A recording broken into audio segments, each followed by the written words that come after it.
So hello, what's up mga ka-J-Vlog? Welcome ulit sa panibagong video, and for today's video, ayan, i-unbox natin itong bagong labas na sobrang mura na smartphone ngayon, which is a Xiaomi Redmi Note 15 4G. So tara, check natin.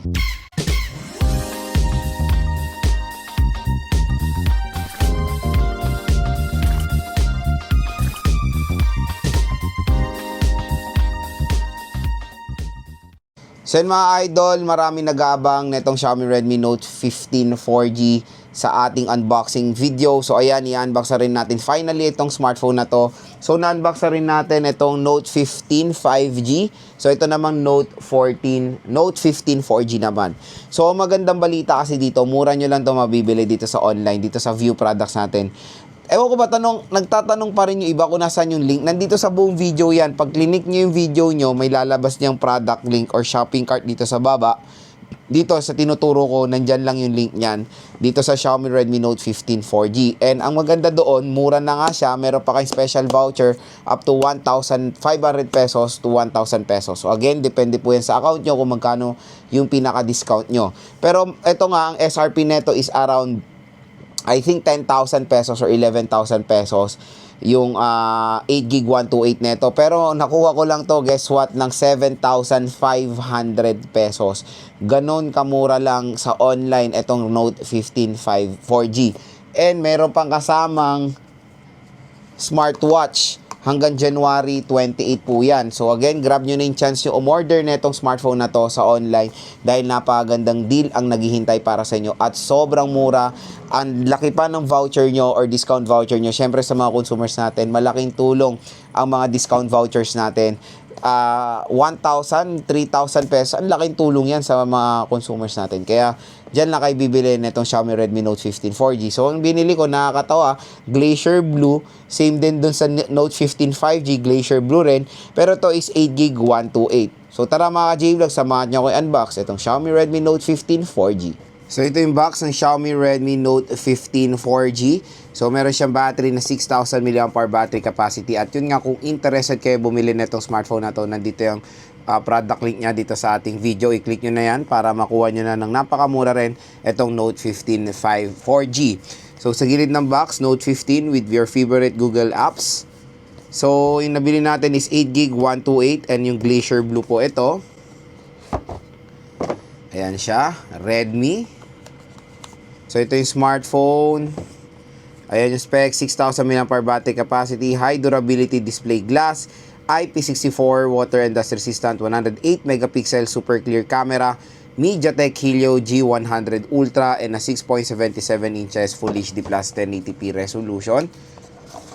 So tingnan natin yung content ng box. Meron tayong Type-C and yung kanyang 33 watt fast charging brick. So yun lang naman yung sa loob.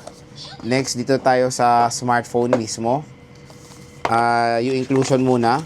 So meron tayo dito si Baby SIM eject tool.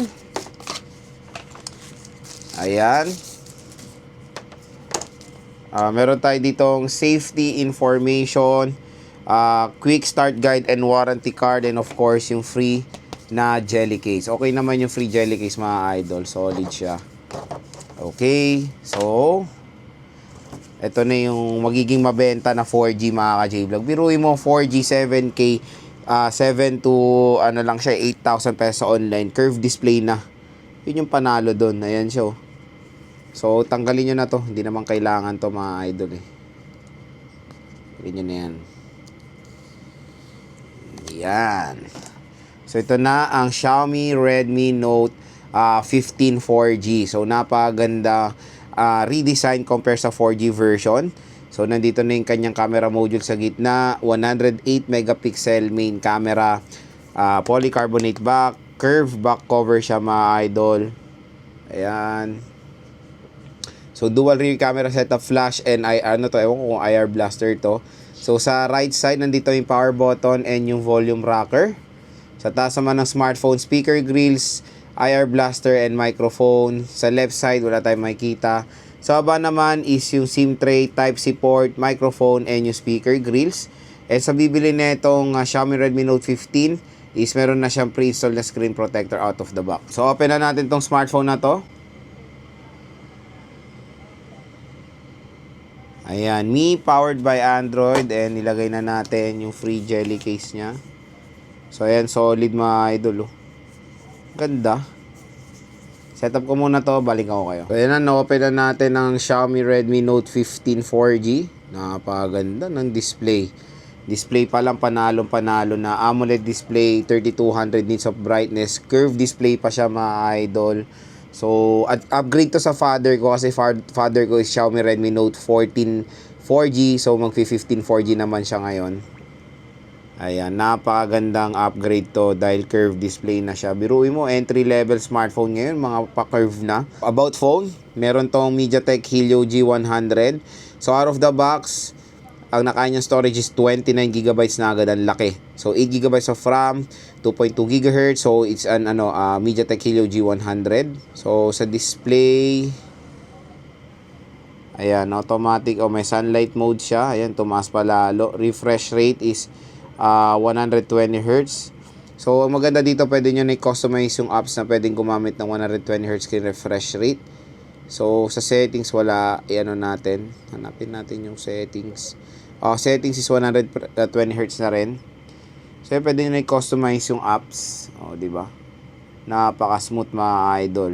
So next mga ka-J-Vlog, gusto ko i-share sa inyo yung overall first impressions ko dito sa Xiaomi Redmi Note 15 4G. Ngayon na hands-on na natin siya. So unang-unang pag-usapan natin yung display. Sobrang solid ng display nito. Tingnan nyo naman sa itsura ko, di ba?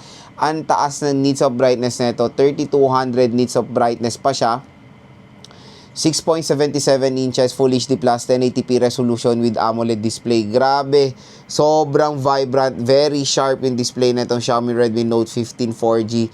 Again, 4G po ito, around 7,000 to 8,000 pesos. Ganito yung display. Talagang nakakatuwa gamitin itong smartphone na to. So premium display sa murang halaga, yan ang mapaglalaban natin dito sa Note 15 4G.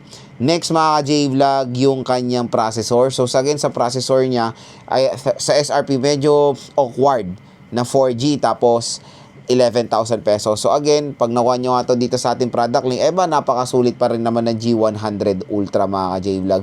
Napakalakas yan na 4G processor na kayang mag-handle din ng mga even AAA games. Kaya stay tuned lang dahil i-game test din naman natin itong Xiaomi Redmi Note 15 4G. Pero processor and all, hindi po siya mabagal. Kaya niya mag-handle ng mga day-to-day tasks na ginagawa rin naman ng mga consumers natin. So again, okay naman yung processor niya for its price.